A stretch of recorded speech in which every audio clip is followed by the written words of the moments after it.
name is Drew Markham. I'm the creative director here at Grey Matter Interactive. Return to Castle Wolfenstein is a semi-retelling of the original Wolfenstein 3D.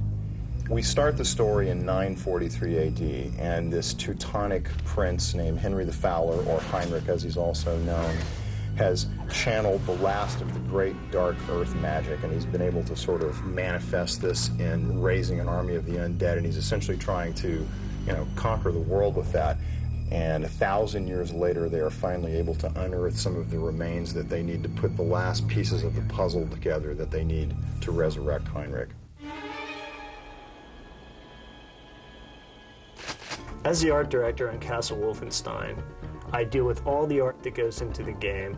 I conceptualize the levels with the level designers, and I work hand in hand with the director to bring this game to life. My favorite level is the assault on the airbase. There's a lot of different things going on in that level, and also visually, it's a very exciting level. We looked at old Luftwaffe jet aircraft, and we basically just made it more interesting and more exciting. Depending on the environments, we pay attention to what is going on in those environments, and we make the characters look like they fit into them. My name is Corky Limkule, and I'm character designer.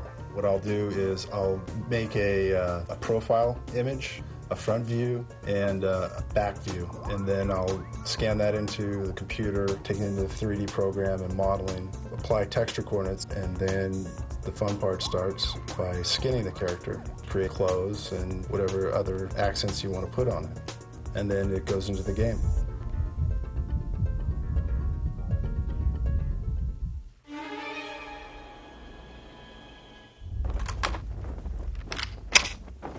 My favorite character in the game is definitely B.J. Blazkowicz. Of course, he's the hero. He's the American quintessential kick down the door, take no prisoners type of guy. Since this is a first-person shooter and B.J. is going to have a lot of work in front of him, we've decided to supply him with lots and lots of tools of the trade, lots of weapons. We do have all the standard World War II era weapons in the game. But the Nazis, being as they were, the ingenious little inventors that they were, sometimes good, sometimes extremely horrific, we've come up with a few weapons of our own that we feel that they may have had in their arsenal. One of which is the Venom gun. It's been getting a lot of notice lately, and it's a really popular weapon in the game, and it's pretty devastating. As well as the flamethrower. It's an amazing weapon used in close quarters combat, clear rooms, bunkers, manholes, and such. As well as the Tesla gun. And basically what it does is it shoots arcs of electricity out with varying degrees of damage depending on how many enemies are in the room. I'm Richard Farley. I'm a level designer here at Grey Matter. As BJ, you start off and you've been knocked unconscious and you wake up and you're in the dungeon, and it's very creepy, and there's no bad guys around, and as you slowly work your way up, you come across the crazy scientist who just has killed your buddy. Aside from that, there's not really much activity, and then as you slowly work your way up through the layers of the castle, and there's more bad guys, until you come out through this one tower door, and again you see the mountains and the trees and the snow, and it's just like this big opening of space, and guys walking across the tops of towers, and snipers that spot you when you come out, that kind of thing. Working in the editor is something you have to get used to, whereas you have this program that represents 3D space, but it's all on a two-dimensional display, so you have to sort of get a hang of that.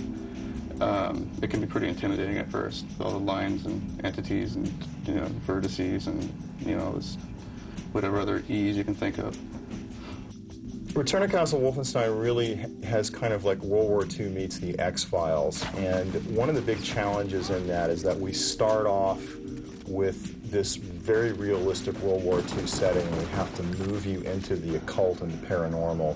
And to do that, we have a secret agency that you work for, the Office of Secret Actions. And when they send you in, they're dubious themselves about the information that they've received. They've heard that these strange paranormal and occult ceremonies are going on. They don't put much credence in them, but they do send you in to check them out because the sources, they say, are reliable enough. And of course, as the player, when you do go in, you find out that not only are they real, they're more than real. It was over the top, more than they even imagined.